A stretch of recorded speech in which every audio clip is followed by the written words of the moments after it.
All right, welcome back to Have a Go with Corey Vlachiki. Our next guest is Justin Horo, aka The Scope. I've known Justo since we were about 6 or 7, played footy together, grew up in pretty much the same suburb, and was recently my best man, one of my best men at my wedding last year. Great honour of mine. Great honour of yours. Yeah. That's him and his budgies, actually, on the picture. He wanted me to mention too. That was There was better pictures with a better rig too. You didn't have to do that one. But yeah, come on. post-retirement. That was in your little retirement window when you went off the rails for Europe for about 3 months. Yeah, treated myself. Yeah, well, tell us a bit about yourself, Justo. So let's do it. We'll go right back to the start with me and you. Yeah. I think we met playing at St Clair Comets when we were 8. Been best mates ever since. Come up, obviously starting our friendship together playing footy. We went all the way through until 16, 17s together up at Henry Lawson, Cambridge Park. And then we ended up playing. I ended up going my own way. I went to the Roosters to play SG ball. You went to Penrith. Then I was lucky enough to sort of kick on a little bit, play some more reserve grade. We played against each other. I remember scoring that try against you to get into the grand final. Where's that? Oh, I was at It'd the be Dogs, remiss eh? for me to not bring that up. Yeah, ran straight over me. Those little pins. Fucking hell. They're very deceiving, those pins. They sneak up on you. And then, was lucky enough to crack it, play first grade at Parramatta. Then went to Manly for some of my better days at Manly in first grade, and was lucky enough to travel overseas. Played in France originally, then UK. And finished up on your Bucks. Pretty much retired just so I could come to your Bucks, and then we come home for your wedding. So, where do you want to start, mate? Where do we get into that? That was a good end to your career, actually. Yeah, it was. That sort of sums it up the last little bit. Yeah, we'll touch on that actually when we get to that bit. But like your dad, I know your dad was been a bit of an influence on you. Eh? Like he had a pretty good career. Like. Give us a little bit of a rundown on him. Yeah, so Dad played as well. We arrived from New Zealand in 1990, I believe. I was 3 or 4 years old. I was born in Auckland Hospital in New Zealand. We moved over when I was 3. Dad was playing for the Parramatta Eels as well. So we moved out west, and he played for the Kiwis. Extremely proud of his career, and he gave us the opportunity to be over. He was coaching, and he even coached us together at Cambridge Park in our young years from under 12s to 17s. He's like, I think that's where you get it from. He's the most competitive person I reckon one of the most, up there and being top 5 I've ever met. Yeah, he definitely instilled that competitiveness in me. Him and your Uncle Shane, remember at training? Fuck me, they used to like punch on nearly over a game of touch. Well, they did. Like there was one big touch game where they my dad and my 2 uncles ended up in a punch up. Down at this just a local turn up on a Sunday, come and play touch. It wasn't even a scheduled touch game. It was just a friendly pickup game on a Sunday. Oh, I remember that actually. I used to go there on the weekends. Yeah, and it was between me and my cousins trying to get in the way and stop them, and a few of the Islander boys and Kiwis that were down there. All the rest of the Aussies were going, "What's doing? These Kiwi boys are fucking ruining the game." But you said I was mentioning your dad was competitive, and you reckon that's where you get it from. Did you notice you had that in your butt, or was it not until you're a little bit later on? Because you're a bit of didn't really take things too seriously when we were younger. I think it was definitely. I realized, you know what? There's even a few moments when I realised I was when I got to Parramatta, I was in full time training, and every other Friday in pre-season we played a different sport, and we were playing water polo on this one training session, and I'm going fucking full out, like I'm trying to win water polo, like I'm trying to make the first grade team for water polo when we're all rugby league players. And I was telling Eric Grove to communicate and talk to us, and he told me to fuck up. He goes, "Oh, shut the fuck up. You're carrying on too much. We're just doing a con game." So, I think that was like, it's funny that moment stands out in particular, and I've sort of had to even like check it at points in my career or in teams where I sort of get like too carried away because I just want to compete at everything. So Yeah, you went to Paris where you made your debut. Tell us how that came about. So it was a tougher journey than most players have. You're a bit like 23. Yeah, 23. Yeah. I was playing at the Roosters in under 20s. Had a pretty good last year school footy, and I got picked up by the Roosters to go play SG ball there, and then had a pretty good SG ball season, and they signed me onto a 2-year deal to play 20s, and then I went over to the eastern suburbs and thought I was king shit.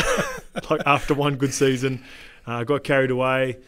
Didn't really take footy too seriously. I was enjoying spending a lot of time in the eastern suburbs. So then after 20s finished, I didn't have a team. There's not one team that wanted to touch me. So through Dad's influence and contacts at Parramatta, he got me an opportunity to just go part-time, full-time. So I was working at Peter Wynn's Score with Timmy Wynn throughout the day, and then in the afternoons I'd go train. Even though I was older than the 20s, I'd go and train with the 20s.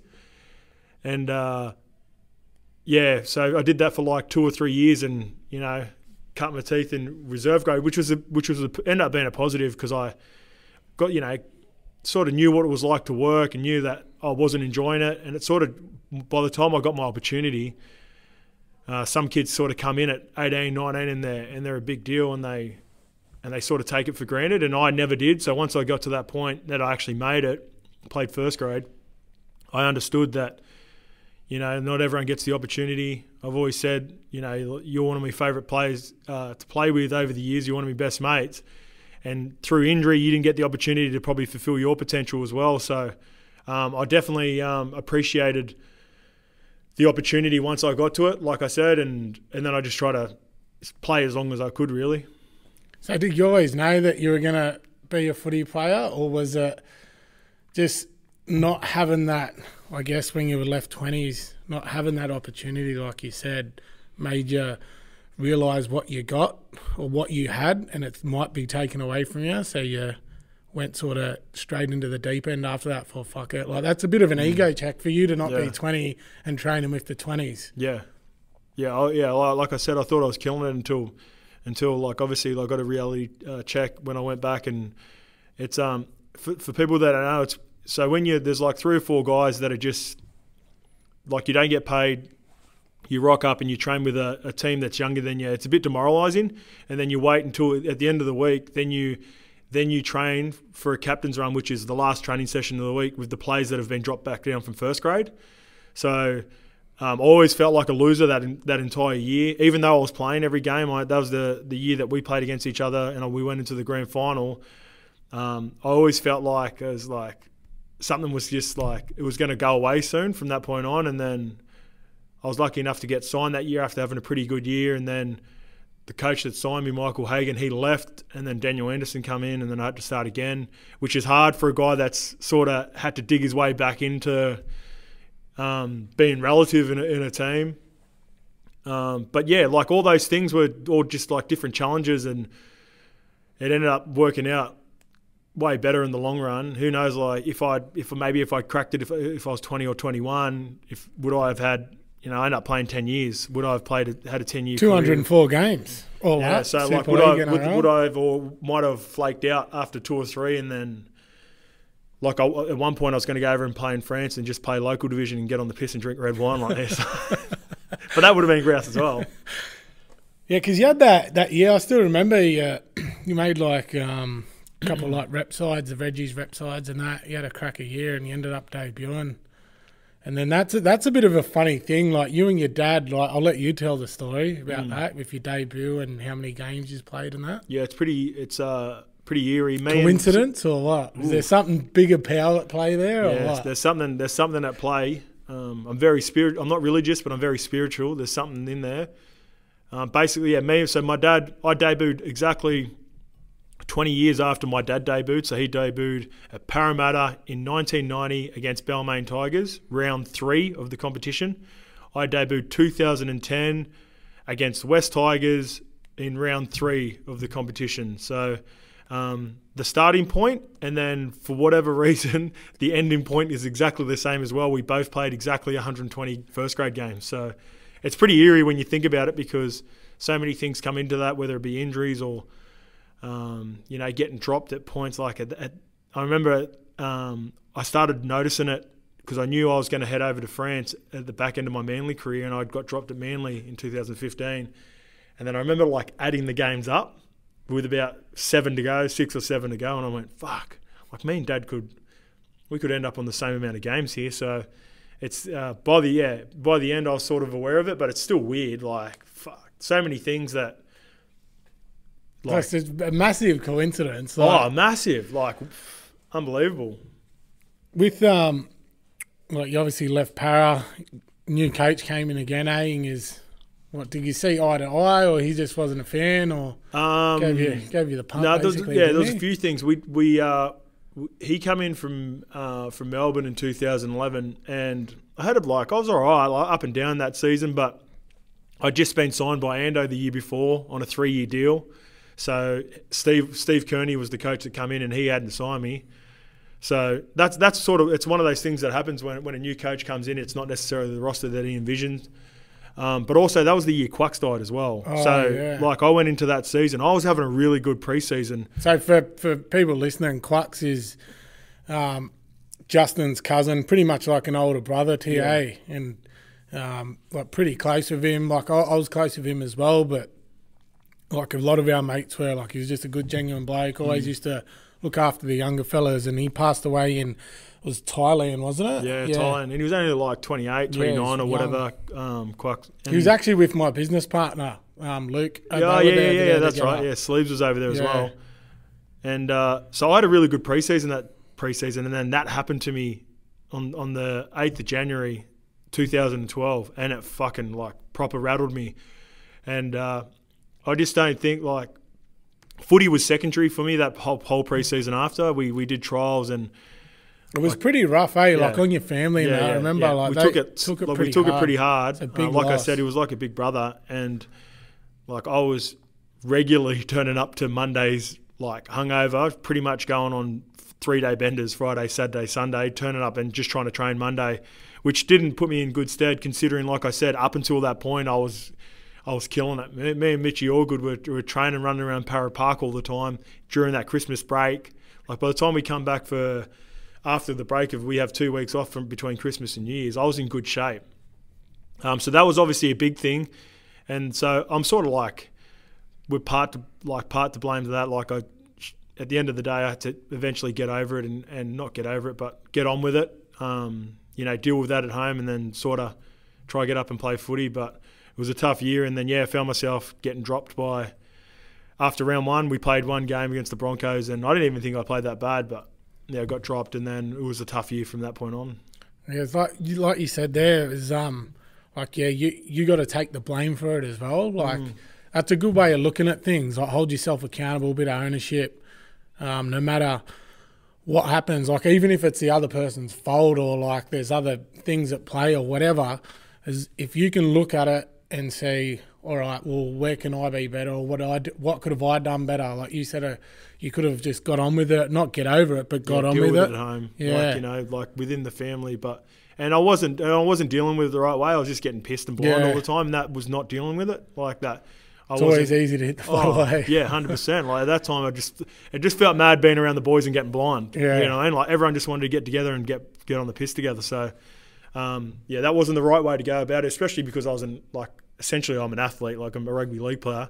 I don't look like it, but I don't know, bro. Those budgies. You know what I'm telling you, bro. Like those budgies. The dog's body wasn't as bad back in those days. It was all right. Like I said, I was in good shape. He had a real big head, but I noticed. Always had a big lemon spread. Yeah, he had a massive, like big soccer ball head. I remember when we were younger. Always, yeah. So big round head. Whenever I blow out, that's the first thing that fucking blows up like a beach ball. And then a similar sort of thing happened to you where you had to go prove yourself again after Para. Like you essentially went to Manly on next to nothing. Would that be right? More of an opportunity? So I've said it on my podcast before. By the season you were nearly that year. Yeah. I was on. I ended up going to Manly. I took a pay cut. Like I took a little payout from. I was on significant money, like way better money at Parramatta, but Ricky Stewart come in and said, "Look, I'm not going to play you." So I took. You had some coaches in a few years there, eh? Yeah, I got rid of a few coaches at Para. How many? So Sticky, Anderson. No, I never got to coach. Got coached by Sticky though. Oh, okay. Yeah, so it was Anderson and Steve Kearney. They were, yeah. But there was Steve Kearney didn't last long. And maybe I played a part in that, but who knows? Yeah. So you went to Manly again. Had to prove yourself again. There's that. I guess it could go back to that time. I mean, you took a bit of that ego check, went to the 20s, had to, work your way into it. Yeah. Went there. You had a mad season. You ended up making the GF that year. That was the year we made the GF, 13. So I come over again, another reality check. I walked away from a deal, but then no one picked me up, which was very humbling again. At one point I was speaking to Melbourne and I was nearly down at Melbourne and then that fell through and I was just devastated. I was like, oh, well, this is it. I'm going to have to go over to the Super League now. But I still felt like I had some good footy to play. And then, lucky enough, Brad Arthur, who was my assistant coach at Para, he went to Manly that year and he brought me over. And he didn't promise me anything. He just said, just rip in. There's a good team here. You don't have to at Para, because I was on better money, I was probably expected to do more. I come through. I was rookie of the year at Para in 2010, and then after that, people throw that one in. Yeah, there was there was expectations of me there. Whereas when I went to Manly, I was no one.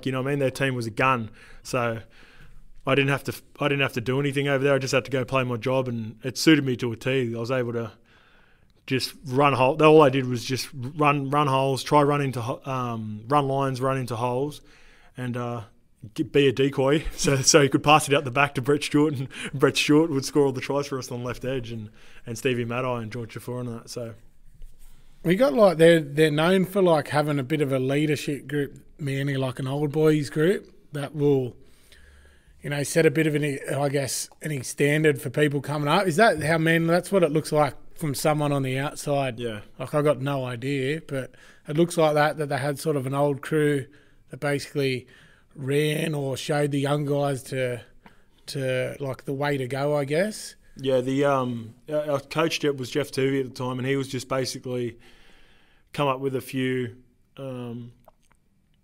He managed the group and just made sure everyone was doing the right things around training. But when it come to I always felt when it come to games and knowing where to be and what to do, we just always looked to the older boys because the older boys were so vocal. And they made you accountable, so you just didn't want to let them down in particular. Exactly what you said. It's there's so many good players that played rep footy for Australia or New South Wales. You just didn't want to let them down. You love your time at Manly, eh? You still go back there a bit. Pretty fond of it. Yeah, I was back there last week. I tripped myself last week. So from Manly, headed over to Catalans.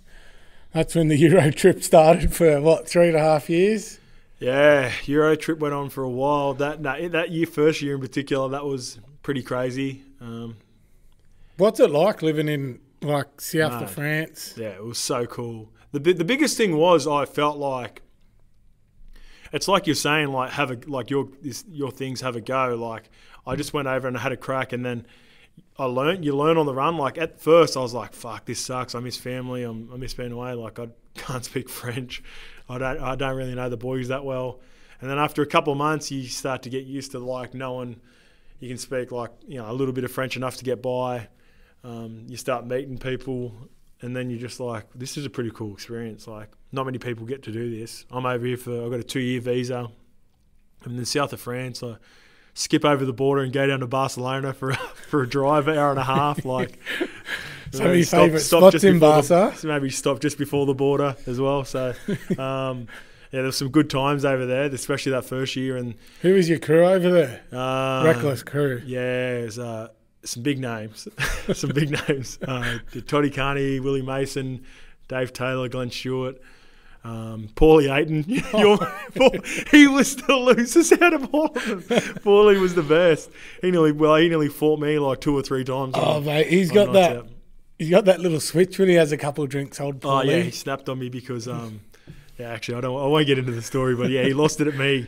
Had his arm around my throat, telling me that I couldn't sneak up on him. So what was your biggest takeaway? Being in France, What do you learn the most out of there? It doesn't have to be about footy, but Yeah, no, living it over wasn't there, about footy. first time overseas, foreign country. It was the opposite to about footy. Like how irrelevant sort of we are, like how we get caught up in a fishbowl over here in Sydney. Because it's not a big sport in French rugby league nothing. at all. Like, it's nothing. I'd often say, like, if you met people on the street and you told them, like, because you'd always say rugby for whatever, like, rugby league, like, they didn't even know what rugby league was. So you'd always say rugby tres is rugby 13. And then if you didn't say, like, rugby Kansas union, and if you said you played rugby league, in our part of the area it was all right because we were, like, a working class. It's like rugby league's a working class game. So we were in the working class part of the south of France, the same as the north of England. They're the same, like up near Leeds and Manchester. That's where they play footy. But like, if you mention rugby league around London and that, or Paris in France, like everyone's just like, what? What's that? Like, and they tried to outlaw it back in the day in France too, eh? Yeah, after the war, something happened with the laws there. So, that's what I learnt. Once I got over there, I was just like. What's footy like? Even though I was still playing it, it was important to our little town and to Catalans. But the bigger picture, when I'd go travelling, I'd go to like different cultures, and I travelled to a different country whenever I could, whether it be going to Germany, Portugal, Spain. I went to Iceland. That was sick. Like just all these different places I'd never could have dreamt of. So it gave me the opportunity to travel and just sort of understand how insignificant, sorry. And sometimes you just get caught up back here that you think you're a bit king shit, and some of the players probably still do, you know what I mean? Yeah. So it's like it's good that you look at it like that. That little part of your life doesn't define who you are. And I know you've mentioned this a bit, like a lot of people, like athletes, not just footy players, but they struggle when they come out of retirement because they've always been on this like a public pedestal, so to speak. Yeah. So it's like it's hard, like especially for those guys that have been gunned since they're young. Yeah, they struggle the most. Yeah, and they all of a sudden it's just like, all right, well you're not in the public domain as much. Who the fuck are you? Yeah. And you mention that all the time, like, and it's probably because you've always had to go in and have a crack and earn your way all the time, and then. Yeah, after where were we at France for 2 years, and then you ended up over at Wakey. Yeah. Shaky Wakey, where you do your best work apparently in the Super League. Yeah. Isn't that the scope? I did my best work in Wakey and Barnsley, you know that. Barnsley. Wasn't that a giggle? That was mad. That was mad as well because it was exactly where I needed to be at that point in my career. Like I was finishing up, I knew I wasn't too far away. Once you get to 30, you get into your use by date in rugby league. Like it doesn't seem that old, but in footy years, it's pretty decent. So I knew I was getting to the end, and then ended up meeting some of the better boys that I've ever played with. We were all sort of the same. We're no real egos. There's no superstars in that team. No, there's no superstars. Like no one was over 100 grand, like £100,000. Whereas, like at one point I played it in teams with some big names at Parramatta and Manly that are on $1 million a season. You know what I mean? Like, and we went like the players went over 100 grand, except for probably Jakey Miller. He was on overs. He's always been on overs over there. But yeah, like it was a good gang. I loved I just loved the playing group, and it was a pretty rough area, and it just suited me to a T. Yeah, with the story which Justin mentioned at the start was about retiring on my Bucks party. So I got married last year, and Justin and one of my other mates, Waldy, they were my best men, and I always said to him, I said, look, if I get married, I just want to go overseas. I don't like for my Bucks party. I don't give a fuck what we do. Like, and then Justin was over there. They got a round. He was over at Wakey, obviously, and they got a round where you got the weekend off. Challenge Cup. You get knocked out early. Yeah, so we're like, fuck, we'll plan it around then. And then, so it was an excuse to go to Europe, basically, from like a weekend Bucks trip turned into a three-week Bucks party in Europe. So we planned it around then, and then halfway through the season, he sort of ended up retiring and thought, fuck it, I'll get me a payout and just rip into Europe summer. Oh, So we went over early. Me, Waldy, and one of the other boys, Weasel, went over earlier, and went through the UK a little bit and Edinburgh, and then UK tour was the best part. UK tour was good. It was a great tour. Just good feeds and wine. Food and wine tour. Yeah, food and wine tour. Oh, and then ended up in Croatia for about 10 days. Yeah, 10 days, 10 something like that. 14 days maybe. I don't know. I can't remember. And then he finished up your retirement at my wedding in Bali as well. So it was a good. It was a good crack the end of your the timing was perfect. And I sort of once I knew where my head was at, and I knew potentially I could have got a payout, and I knew that was coming up. I was like, why not just use those funds the best way I can? So where'd you go? You met your brother in Greece. You went to Ibiza. So my brother was over travelling Europe as well. He did his European summer thing. He was 25. He had his 25th birthday in Mykonos. So I flew over and spent 3 or 4 days with him there. And then, like with that buy that you're talking about with the Challenge Cup, the boys end up getting knocked out of Challenge Cup. So a couple of the boys from Wakey were going to Ibiza, so I jumped on that. What else did I did? I did one more. France? Oh, yeah, no, I went to San Sebastian in France or Spain. In Spain. And then went and caught up with me mate Sparkles. He was on his honeymoon. That's ultimate third wheeling. I went and crashed a honeymoon. That's as low as it gets. But yeah, I had a good time. And then then you come over after that, and then we did Croatia, and like I'd done a few of those. I'd done a lot of those places already, but I wasn't working. I'd been paid out. I got a good little chunk too. So yeah, I treated myself for about 2 or 3 months over there. When did you know you had enough?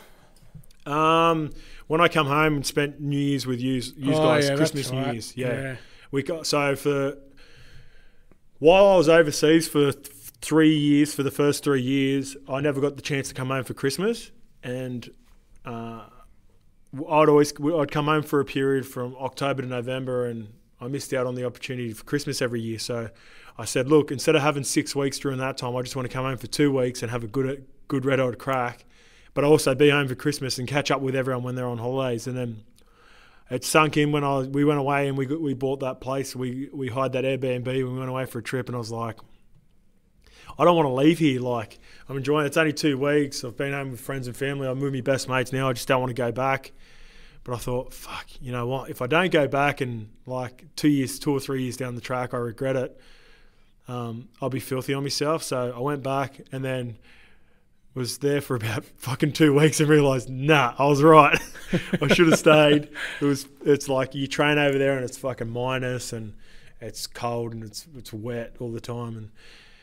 But at least I knew, like at least at the end of the day I knew, and then I managed to weasel my way into a little payout too. So it was win-win in the end. Yeah, because a lot of people might think, oh fuck, you're a bit of a sook, you know, you're playing footy overseas and that, but like it's like no way. First time I went to the UK, and we were only staying at your place. It was fucking middle of summer. It was dark, raining. And the hard thing is too, like when you're single, like, and a lot of the boys have got misses and kids and that. Yeah. Like it's a hard place to, like, you're on the other side of the world. Like it's not easy. Everyone thinks, oh, you're getting paid big money to do what you love to do, but that's only a small percentage of like you said, what you learn in France. Yeah.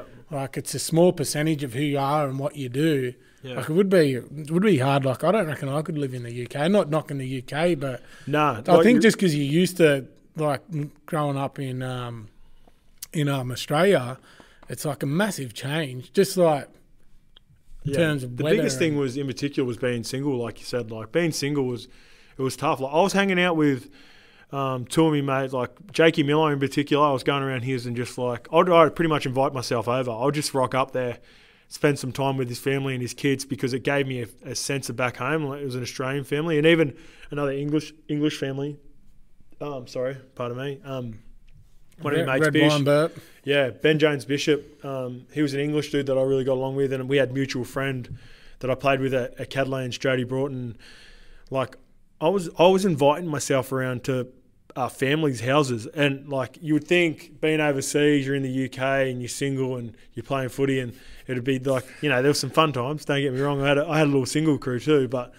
I just wanted to hang out with the families in particular because that's I was missing it. I was missing being around like good mates and that family environment. So, do you know, I reckon you miss that stuff. Like growing up, Justo's house was always full of people. Hey, like you had that. I don't know if all Kiwis are like that, but that's what I think of because I always used to see your family like that. There's always people. Your dad was like bringing Kiwis over to have a shot at footy, aunties and uncles. Your parents looked after a lot of the para boys coming through. They had the para house. They got the Roosters. Is it the Roosters house as well? Yeah, they just finished up at the Roosters house. But the para house was the main one. That lasted they were there for years, Yeah, 6 or 7 years. Yeah, so we always had people living with us, and I was just used to that. I was used to that family environment. So originally in France, it was pretty cool because I was traveling so much and ripping in and having a good time and getting to feel that culture. But even over there, like in the second year, when Luke Burgess come over, we were always going around my mate Jason Batiri's house, and he's got his missus and 2 kids. Like, oh shit, he only had 1 kid at that point.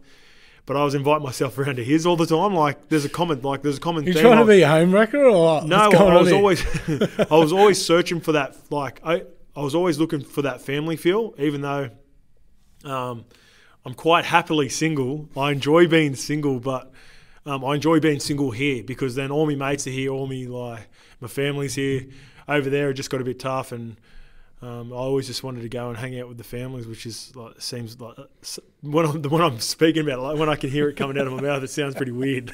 But then, yeah, you went into retirement, and what was like out of like all the footy guys or guys that have played sport that I know, you're probably the one that's dealt with it, I reckon, the best. Like, in terms of not having anything really set up to go to, like your mindset behind it. I've mentioned it before. I actually mentioned in the podcast, like you never put yourself up on like a pedestal or like in the public eye whenever on a pedestal, and you knew that, like coming back, like there's going to be a bit of a change. Yeah, you even said it might be a bit tough, but you knew what was ahead of you. Like being 10 years, that's in any career, 10 years to whether it be an athlete or you fucking run a flower shop, you're a florist or whatever. Like changing, a career change after 10 years is a big change. Yeah, the biggest thing and a big help was obviously a few guys that are retired as well. So one guy in particular that, I'm doing a lot of work with is Isaac John, and the boys at YKTR, and I'm sort of been doing a little podcast Name drop YKTR. Yeah. They do good shit, man. I love watching their stuff. So me and him are both similar in the sense, he's obviously done really well now with his businesses, but I always consider myself like a locker room guy. So like I sort of half joke about like I was always trying to prove myself, but I was a bit of a larrikin in the team, and at any point, and like I got dropped on a number of occasions, especially in first grade over here. Not as much probably over in the Super League, but like I got dropped on a few occasions, and then it sort of, you don't know when your last game's going to be. Like you don't know when your next contract's going to be. Like after 2000, after playing 20s, I didn't have a contract and I didn't know what I was going to do. After Para cut me, I didn't have a contract and I didn't know what I was going to do. So when you go through all that stuff, it puts you in better stead for when you finish up, because you start to realise, like, for like 5 or 6 years I was going, this could be my last game, this could be my last season. So you're ready for it. Whereas I think with some of the bigger guys, the bigger names in particular, they struggle because they've been Origin players and they thought they're going to be the grouse and people treat them the grouse. And when they finish, those same people that were sucking up to them when they were playing footy, they just aren't there, and they just don't know how to deal with that. Whereas like, I was hanging out with you boys, and you boys were never fucking telling me I was the grouse. If anything, you were ripping me all the time, which was mad. Like, I love that. This guy played 10 years. Look at his pins. Yeah. What's going on there? Yeah, like the boys would be surprised. They're like, "Oh, Justin, you got first try score on the weekend or something." I'm like, yeah, come on. I said, baby, I've been on fire lately. And they're like, oh, have you? Like, well, you haven't been watching. So, like growing up around being centred and growing up around boys like you, and then always just not knowing when my next game was going to be, definitely helped me out. And then when you get on, like when you start trying to transition into life after footy, the biggest thing was that I struggled with though was routine. Like I didn't know, went on a bender for 6 months. Like I said, there's a common theme. I was always on a bender. Most of the time, retirement bender. Yeah. When training finished and I didn't have a schedule to uphold to, that was big. That was tough. And it wasn't until we did the triathlon, when we did the sprint triathlon, that I committed myself to that, and I started training 2 or 3 days a week, that I like fully was sweet. Like even in the early parts leading to Chrissy, I was like, yeah, I'm all right. But I was like, felt lethargic and felt like I sort of was getting in a bit of a rut. But having something to train for and sort of get myself back into a routine and that was massive. That was probably the hardest part out of all of it. Do you feel like no matter who you are, that would help with anyone? Like, say, coronavirus now, right? I reckon why heaps of people are struggling with the most is the routine. Like, a lot of people aren't having to get up and go to work or, you know, like, you can't go, just little shit, go to a cafe for a coffee where, like, every morning I go to a cafe and have a coffee. So, like, that routine thing, do you think that's massive, not just for an athlete, but for everyone? 100%. It happened the other day when I was just sitting, I was in a bit of a rut again on the couch. My roommate at the moment, Corey Norman, he plays first grade for the Dragons. So he's been going and doing a bit of a program, but he's mad to live with because he's sort of like, he's a bit of a hype guy for me.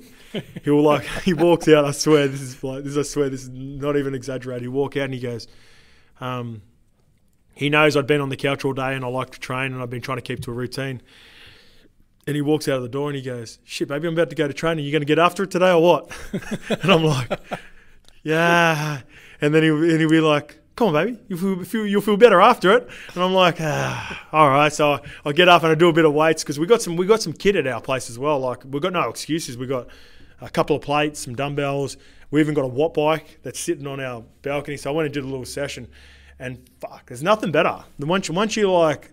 I was feeling like, you know, so rats that day, and thinking about eating shit food. And then when I actually had that workout, then I was like, Normie come home. He comes home and goes, what's up, baby? You get after it or what? I said, yeah, bro. And then we ended up having a good feed. We whipped up. We went and got some seafood. Had a good everything transitions. Like once you train and you're working out, all those like positive things seem to like keep triggering and keep rolling over. So yeah, definitely. I reckon the biggest thing, like we were talking about, me and the team here at the gym, we were talking about what's the one thing you can't, like, that does your head in at the end of the day. And mine's like, if I don't get shit checked off on my list, whether it's like 1, 2 or 10 things, like if you don't have that routine, it's something so simple. It could be like, all right, I'm getting a haircut, then I'm going to record a podcast, then I'm going to send out these emails, then I'm going to go for a walk, then I'm going to cook dinner, I'm going to go get groceries or whatever. But at the end of the day, when you see that shit ticked off, it's like it puts you in a routine. It's like, all right, I've got to do this, this and this. Like by pre-planning that, I reckon like anyone right now with this coronavirus shit going on, that'll help heaps. Like the routine's a massive part of it, I reckon. Yeah, big time.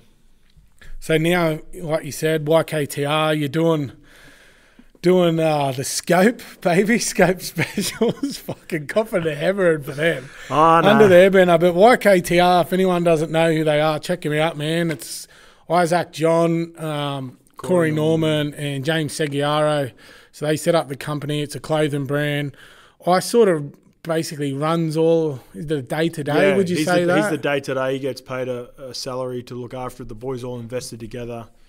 But the boys had a meeting today. We're in today before I come in and did my podcast, and they're talking about the direction of the clothing company because there's tough times, obviously, for everyone during these times. So they were discussing what the future looks like. So they're all well, especially now too. Like the boys get a bigger opportunity to get invested because you know they've had their footy careers where I retired 2 or 3 years ago. It's like a bit of a wake up call. Like people can look at it in a positive or negative way. Yeah. It just gets you thinking differently. It's good. And he's like that. He just gets after it straight away. He even says like he was half excited because there hasn't been any hard times for him in their 2 or 3 years where they've had the clothing company. Everything's just been trending up. So that's it. I reckon it's a credit to them. Like probably most of all, Ice. Like it looks like. From an outsider looking in, he does like all his content and that, man. Like the shit he posts, like he's a bit of a switched on dude. Like I've caught up with him for a coffee back when they were just maybe a couple of years ago starting out, I think. Yeah, I remember. Yeah, I think he was still working out of his home and that. He's living out these ways, Yeah. So like he's switched on dude. Like they're always trying to think a bit differently, and I love watching all their shit. Like. It's really good content, but all it is it sort of reminds me of like why I've started this podcast with people like him that have just got out and had a crack and, You know, they just show the good and the bad, which I reckon is good. Shows a bit of vulnerability. Yeah, stuff. That's the one. Too many lines, but fuck, I can Yeah, you mumble it. smashed that glass. What's I'm doing? thirsty, man. No, No but, judgment.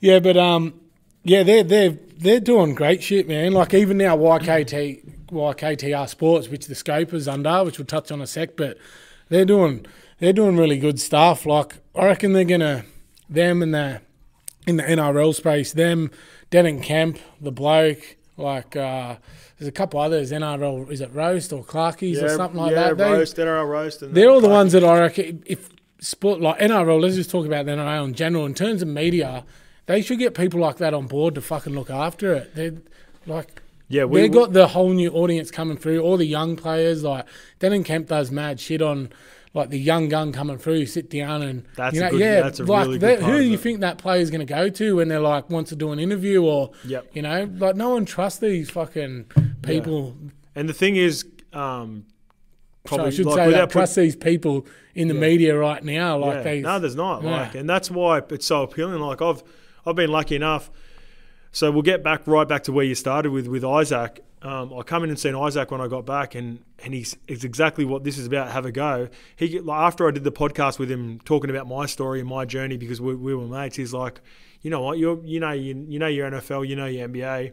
He goes, Can come talk and as well. Love a chin wag. come and do a podcast for us. And I was like, oh, no one's going to listen. And he goes, who gives a fuck? Like if no one listens, just come and like have a crack.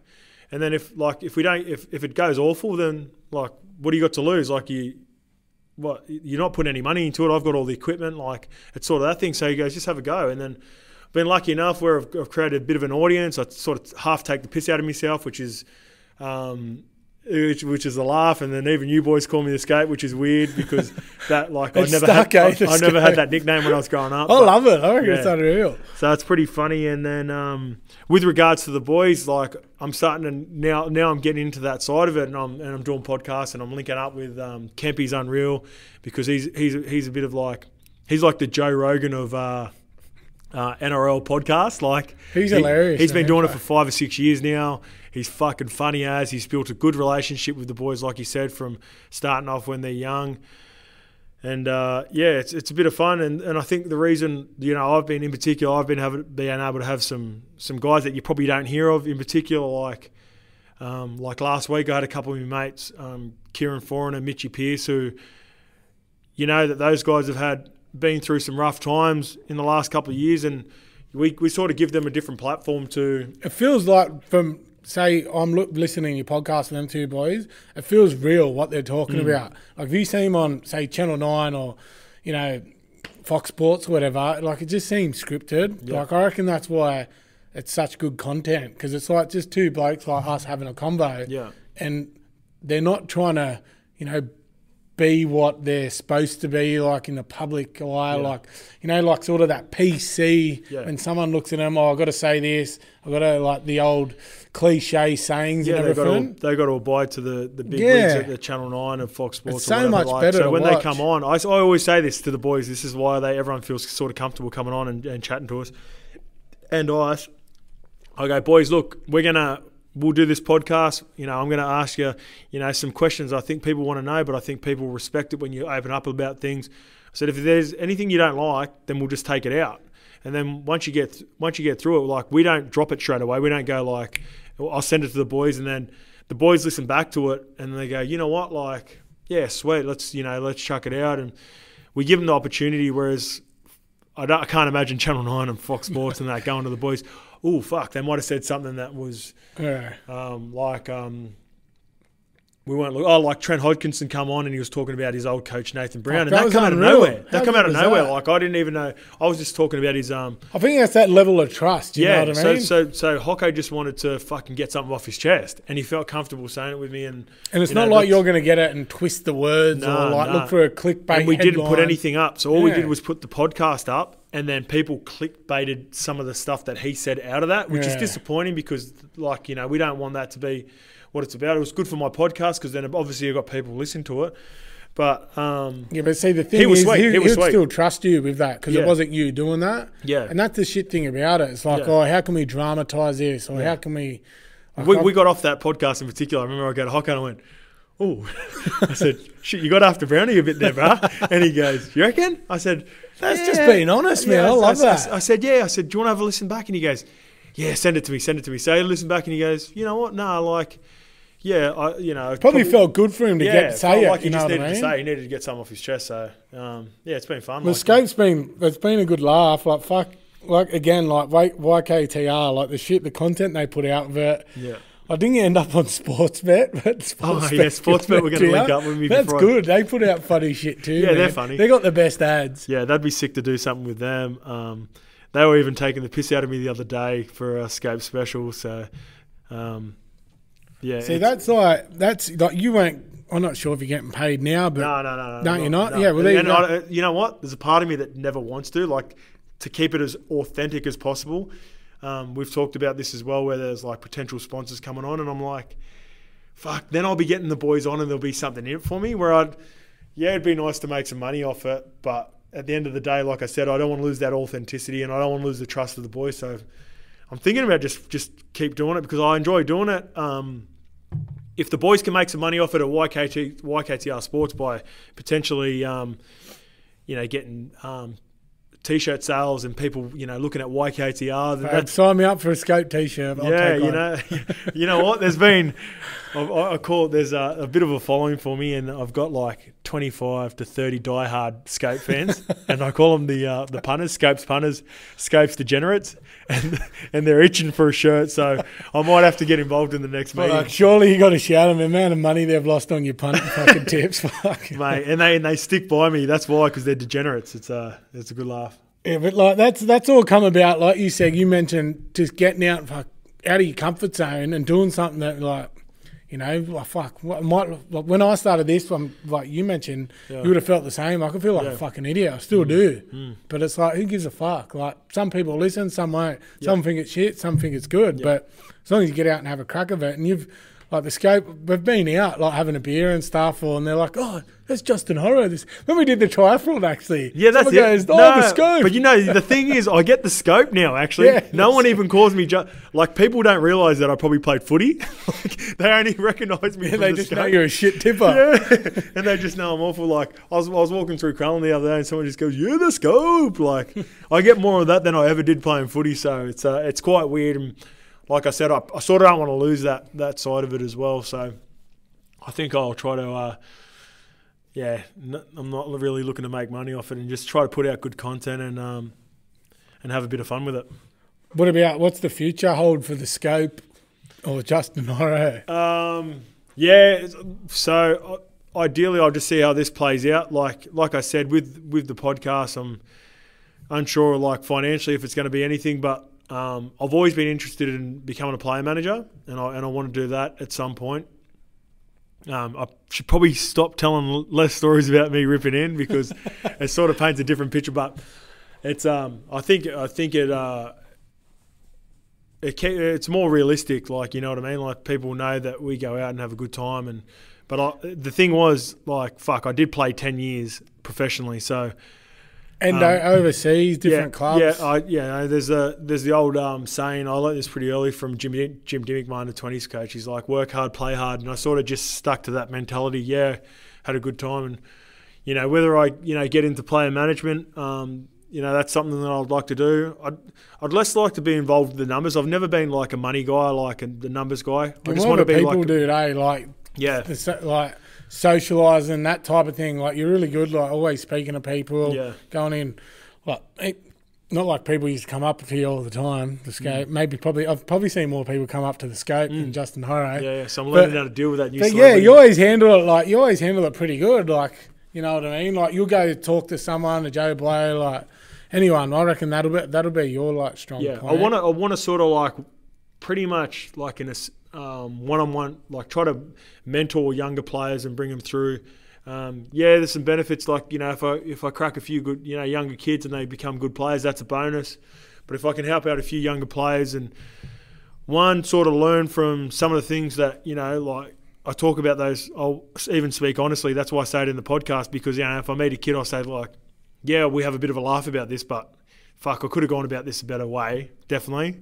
And then also stay within the game because I love watching footy. I love watching.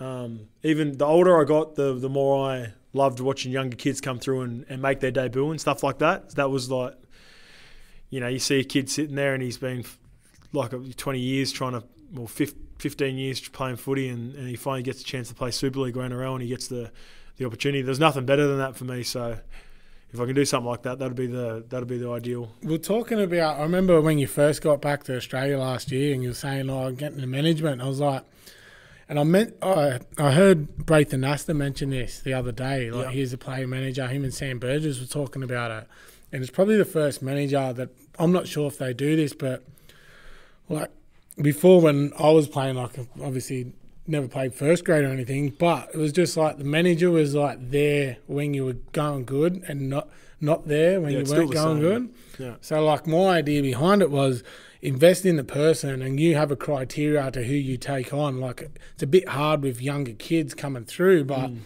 give them a standard to uphold. Like for instance, why wouldn't a Melbourne Storm, the way they go about their business, like running their whole organisation, why couldn't you take that to a management standpoint and go, all right, well, you come into, say, Horo, or we'll call it the Scope Sports Management. Scope Specials. Scope Special Management.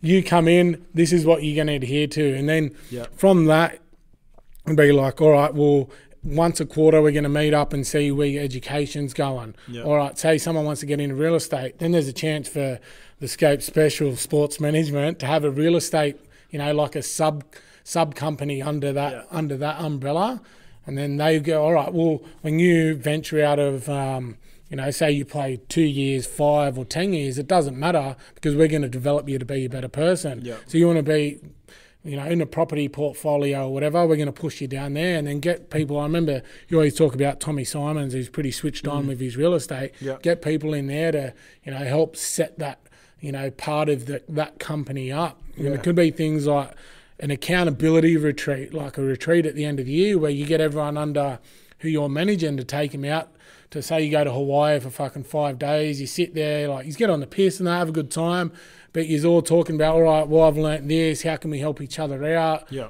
So it's more about the person, not just a rugby league player. Yeah. And Braithen Astor mentioned, like, it was good to hear that he's just like, I'm here. I'm not sure if he's just saying that. I don't know him, but he was saying that, like, it's all about the person. Yeah. I don't care about him playing footy. Like, I'm going to show them where to put their money, how to do that, because I've learnt how to do that. Yeah. I think it's funny you say that because I don't know if I told you this as well. I had a coffee with Braith and talked about like what his vision was, to just and he just been registered himself. So I know there are a couple of good guys like Braith's going to be really good for all the boys. Like, couldn't recommend him highly enough.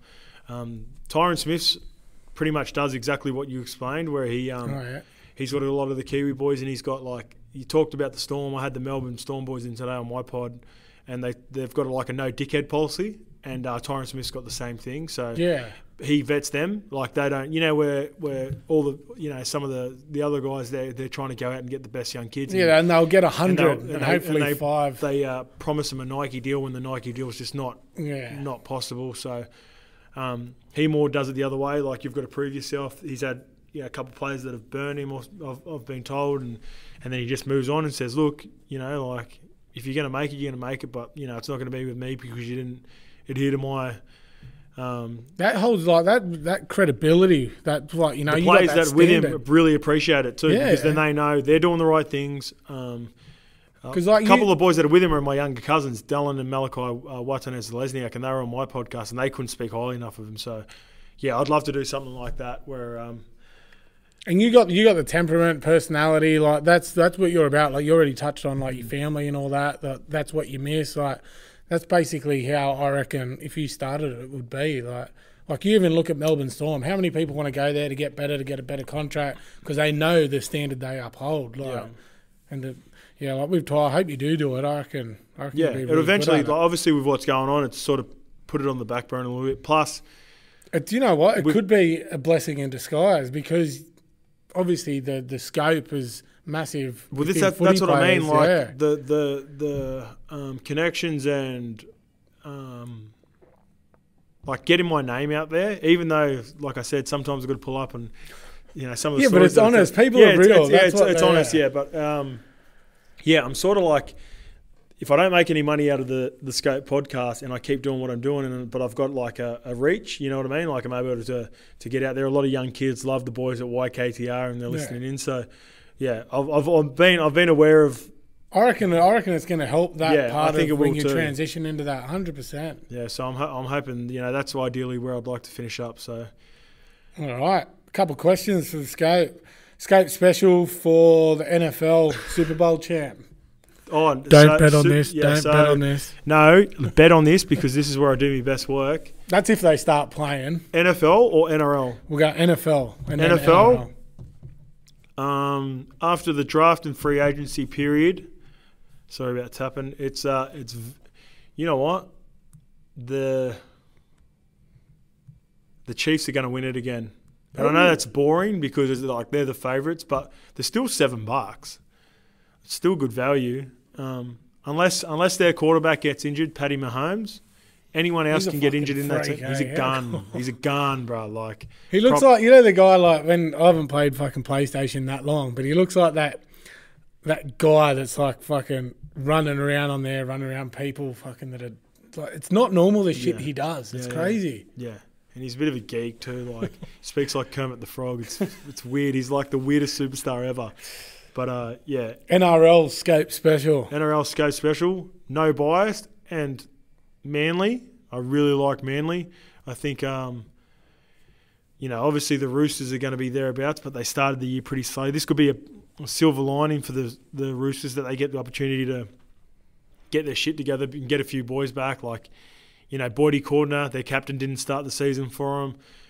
They looked a bit tired. It'd be hard to get up and go back to back. But if Tommy Turbo can stay fit for Manly at the back there, like you think about what they did last year, getting all the way to losing that game against South before South went and played the preliminary against Canberra. Like they had fucking three or four top liners out: Tommy Turbo, Sirinen, Joel Thompson, Marty Tapau.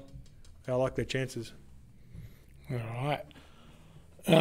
Best advice that you'd give to someone, say, in a similar situation to yourself, coming through? Best advice, it's less to do with, we touched on it before, like it was less to do with advice, it was more to do with...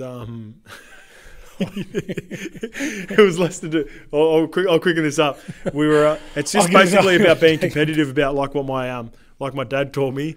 I remember that we were playing those games of touch and he told Waldy if he wasn't going to rip in, then fuck off. That's sort of like, that's how I was brought up. We'd play touch footy and I dove and broke my collarbone at training one time and Dad didn't give me any slack. So it's almost like just compete at everything and it'll eventually work itself out and you might end up in a podcast speaking to Corey Vlachicki having a go. There you go. Go to toilet. No, but that's like, that sums you up perfectly. If you're not going to have a crack, just fuck off. What's the point of doing it? Like you know what I hate? This is quick. I know you want to go to toilet here. You should see him.